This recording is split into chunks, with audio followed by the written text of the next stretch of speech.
Hello, this is Lewis at Global Marine Networks. This is a short video to describe to you how to do multiple DIDs or phone numbers on the web accelerator wXa-400, 404, 408, and 513. So I've got a wXa-513 here, and so we'll go ahead and configure that for multiple phone numbers.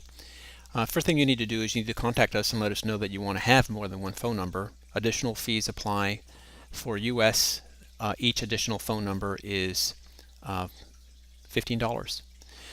Once you have those phone numbers, then you'll go to the router, you'll go to the PBX, and you will log into the PBX using your super admin password. The first thing you should do is you should go over to the activations. And in this particular example, what we're going to do is we're going to assign a separate phone number to an extension. So we'll have an extension A1, which will have the primary DID, which is the one that was provided to you with the activation. And then we'll have line 2, which will be activated with a second number. If you had 4, you could go ahead and assign additional DIDs to each one of the analog lines as you require. Of course, this also works for inbound calls for SIP extensions as well. Okay, so what we're going to do now is we're going to add the second DID to this form. So it's very simple. You just come in here into the A2 line and you'll add the second extension. You'll overwrite the name and you will overwrite the caller ID. The caller ID is going to be the DID for a postpaid line, or if you want to make it a crew line, you would just select crew line and then you would hit save. So you would go ahead and hit the save, and that would activate the DID. If you've got more than 2 DIDs, 3 or 4, you could go ahead and add them here depending on which line. And this is going to map the phone number to the actual DID. Once you do that, you'll hit the save button, and then that will restart the PBX, and so it'll take a minute for the PBX to come back to life. And then you need to go adjust the dial plan. So your inbound routes, typically the default is to come in and have that go to the IVR. In this particular instance, what we're going to do is we're going to have one phone number go to line 1 and the other phone number go to line 2. So if you recall, line 1 was set to be activation was set to be, in my particular example, 1-832-730-4720.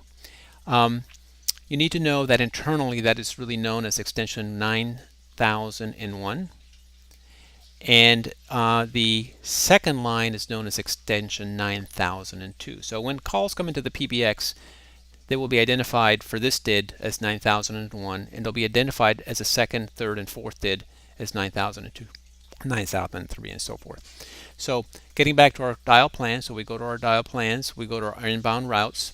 What we're going to do is we're going to disable the welcome to IVR, so it's no longer enabled. We no longer need to do that, and we're going to enable each one of these lines. So we'll go ahead and enable line 1, and what we want to do is we want to come down here, and where it says the destination number, we want to edit that.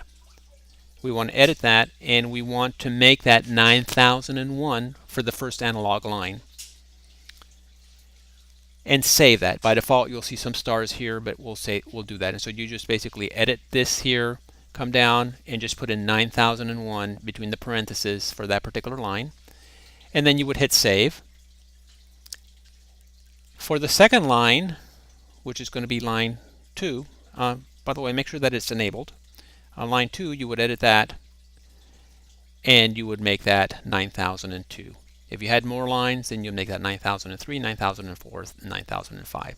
So again, each DID is associated with an internal extension number. You just put the extension number in here. You make sure that the line is enabled, and then you hit save, and you're done.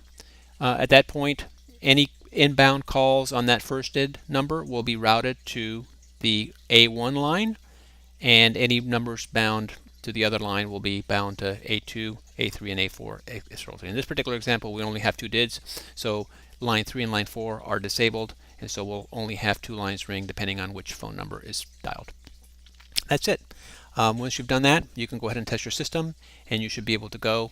Anybody should be able to make outbound calls with PIN codes if you've enabled the PIN code feature. Again, summing up, if you were going to make these to prepaid lines instead of postpaid lines, you would come over here to the activations window, and you would just go ahead and set these to crew lines, or set them to the serial number for the unit, in this case 21283, and then at that point that line becomes a prepaid line, and so forth.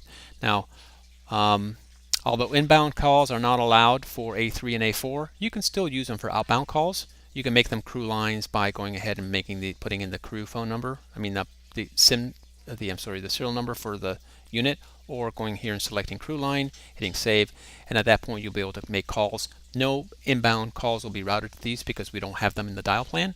However, you can still go ahead and make outbound calls with them. So that's it. That will take care of you, and that's how we do multi-line on the wXa. Thanks. We'll catch you guys later. Bye.